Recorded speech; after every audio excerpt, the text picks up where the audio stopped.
La Fondation PSG, elle a été créée en septembre 2000. Elle est devenue l'outil social du PSG. 3 grands objectifs. Le premier, c'est l'aide à l'emploi de jeunes en grande précarité, en grande difficulté. Le deuxième axe, ce sont des activités pour les enfants.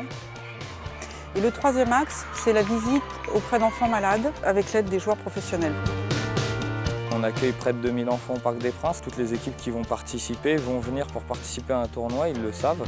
L'équipe gagnante, ces 10 joueurs, vont représenter leur ville. Cette année, ils ont la chance d'avoir un très beau cadeau, donc d'aller à l'Emirates Cup à Londres. Le but, c'est justement d'essayer que ce ne soit pas toujours forcément les meilleurs sur le terrain qui gagnent, mais là, c'est le meilleur état d'esprit en l'occurrence. Le championnat régional interquartier, c'est vraiment le rendez-vous régional.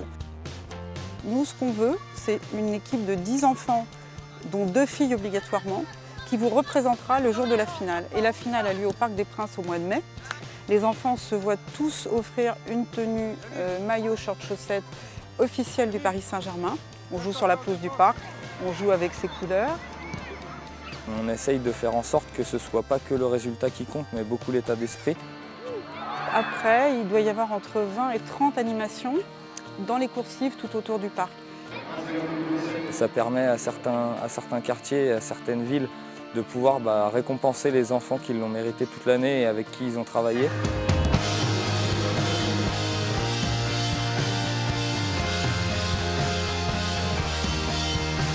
Pratiquement aucun d'entre eux n'était venu au Parc des Princes.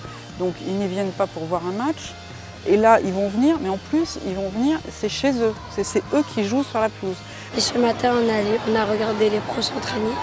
Et comme c'est la première fois que je vais au Parc des Princes, je suis très content.